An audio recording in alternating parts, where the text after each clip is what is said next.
Good morning everybody for today's video. As you can see, I just woke up. Medyo maga pa yung face natin mga sis kasi literal nakakagising, naghilamos, tapos dumiretso na dito si ate mo girl. Kasi mga sis, I filmed a video, skincare routine, kagabi. Tapos nung i-edit ko na, corrupted naman yung audio. Kaya sabi ko, sige ulitin ko na lang bukas ng umaga pag mag-i-skincare na ako. Although hindi siya same ng ginagamit ko at night. Actually, same lang. Parang nababawasan lang during morning. Pero isa-share ko na lang din sa inyo kung paano ko sila ginagamit. And naisipan ko talagang i-share sa inyo mga sis, yung mga ginagamit ko lately.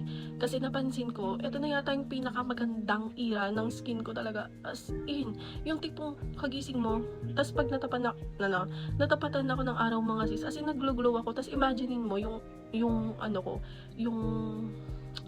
sleep pattern ko, 3 AM, 4 AM na natutulog, tas gigising ng mga around 9 AM.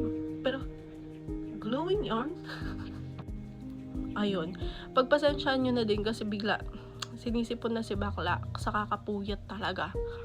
Ayan, first things first, I always use this micellar or garnishing micellar water. Actually, kung makikita nyo or kung nanonood kayo ng mga YouTube videos ko, tapos nakita nyo may mga skincare churvalo ako na video, ang tagal ko nang ginagamit to mga Jai. Kahit 100 na bote. 100 na bote, nakaubos na ako ng although, maliliit na 100 na bote. Pero yun, hindi talaga to nawawala. Lalo na kunwari pag lumabas ako, galing ako sa somewhere, tapos uuwi na, bago ko maghilamos, I always use this. Kasi, syempre mga sis, ito na yung pang double cleanse ko. Kasi hindi naman talaga ako mapag-makeup. Pero, kahit hindi ako nagme-makeup, ginagamit ko to na pangtanggal ng aking, or ng dirts. Eto, actually na-try ko na din yung mga different variants nila. Pink, yellow, yung may oil. Hindi siya nag-work sa akin. Or I think, hindi niya, parang mas komportable talaga ako dito. And also, mga sis, pati yung asawa ko, nabudol ko na sa paggamit nito. Dalawa talaga kaming gumagamit. Meron akong isa nito na ganito kalaki, meron din akong maliit. Tapos, mga Jai, paubos na yung malaki, paubos na yung maliit, bumili ulit ako ng malaki. Diba? Perfect. Takot maubusan. So, next, after kong mag-cleanse, or mag-cleanse, magganto, magtanggal ng makeup, ang ginagamit kong sabon is ito, Beauty Love. Walang halong echos mga miha, 60 pesos ata isa nito.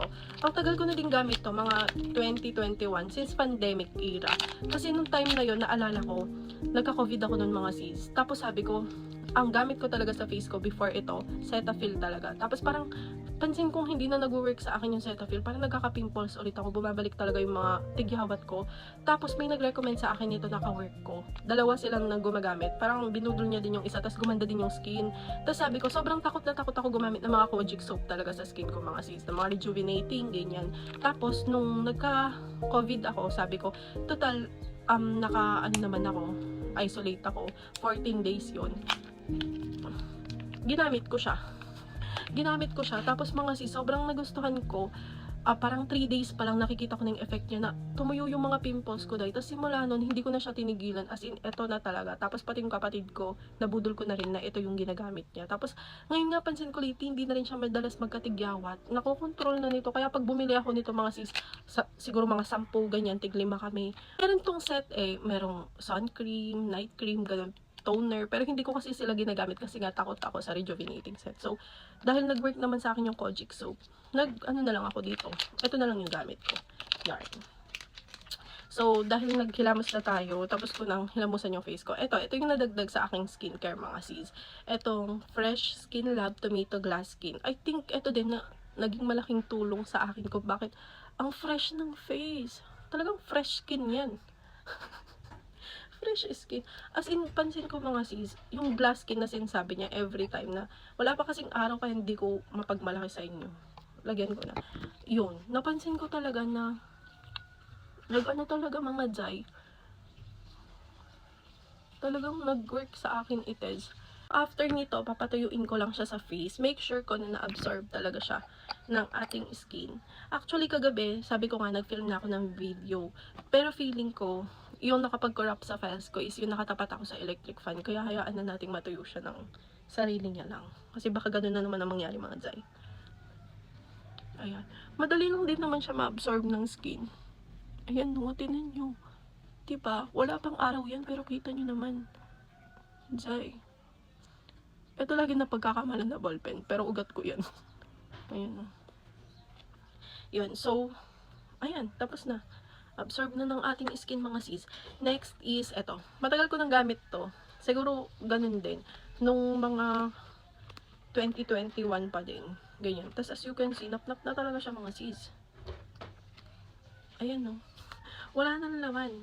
So after kong mag-toner, yung tomato skin na fresh skin lab. Ito, moisturizer, Lux Organics na aloe vera soothing gel. Actually, na-try ko na din yung mga ibang ano nito. Na-try ko na din yung mga iba niyang like yung Sika. Tapos meron din dito yung papaya yung whitening serum. Pero nagtatagal ako dito kasi feel ko talaga mas na-moisturize dito yung face ko. Kasi hindi ko naman habol yung yung paano kasi yun? Yung pagpaputi ng face. Kasi feeling ko maiiwan yung katawan ko sa face ko kung gagamit tayo ng mga brightening Cervalo. So, yan. Yan. Yun lang ang ginagamit ko sa morning. Tapos, pag alam ko lalabas ako siguro ng bahay, doon ako nagsa-sunscreen. Although, alam ko hindi ako lalabas ng bahay ngayon yung sunscreen ko. Pinadala ko sa asawa ko kasi nasa labas siya ngayon. Para nagsa-sunscreen siya. Ito lang yung kaibahan nung nighttime skincare routine ko, which is yung ginawa ko kagabi. Bibilisan ko na lang. Ganito siya. Mga jay.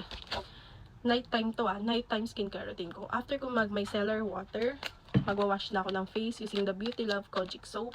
After nito, diretso ako sa OG Eskinol. Pero every night ko lang ito ginagamit. Nung medyo nahihirapan ako magpatuyo ng pimples, at saka napapansin ko na naman na, parang may paisa-isa akong pimples. Trinay ko lang siya ulit ibalik kasi dati, college days, ito talaga yung gamit ko. Tapos nawala yung pimples ko. Tapos sabi ko, ayoko na mag-try ng iba pa. Natatakot ako mag-try ng ibang products na baka lalo makatrigger ng pagpipimples ko kasi very sensitive yung skin ko. Kaya nagbabak to basic talaga ako. Kung ano yung nagamit ko na noon, kung ano yung nahiyang ko na noon, yun lang yung ginagamit ko. So, after Hilamos, Eskinol, eto. Magaganto ako. Pero every night lang to mga sis. After nun, ayun, same. Etong toner, eto, moisturizer, and last but not the least, ito din yung feeling ko, malaki din yung naging impact niya kung bakit gumanda yung skin ko. Ito yung sa New Moon na Soft Glow at saka yung Hormo Balance. Dalawa ko silang binili. So, ang pag-take ko din nito every night mga sis. So, 1 capsule every night before ako mag-sleep. Actually, yung iba ginagawang twice a day to kasi recommended naman na twice a day. Pero ako, okay na ako sa once daily talaga. So, pinagsasabay ko sila para wala akong makaligtaan sa kanila. Hindi sila alternate mga sisa. Sabay ko silang iniinom. So, ito, because tayo ay PCOS girly, tapos irregular pa mag-mens, sobrang naka-help to mga sis sa akin kasi parang pang second month ko ng regular mag-mens. Dati 4 months bago ako mag-mens. So, feeling ko nakatulong talaga to sa akin. Siguro ito din yung dahilan kung bakit nabawasan din talaga yung mga pang-pimples ko. Kasi lalo na pag naging irregular yung menstruation ko, ayan yung mga pimples na talaga nagsisilabasan. Pero, dahil ditay na regular yung mens ko, na-lessen din yung pag-pimples ko. Next, itong soft glow mga sis. Ito yung effect niya sa akin siguro. Dahil nga, nagpupuyat tayo, dahil nga, minsan, di ba, naka-night duty ako. Imagine niyo 12 hours duty ko. Pero, alam niyo yun, hindi mo mafe-feel na parang pagod na pagod yung skin mo kasi naglo-glow talaga siya. And I think, isa din sa dahilan kung bakit ako naglo-glow is dahil dito. So, yarn. Ito, every night ko siya tinitake. Kagabi tinake ko siya.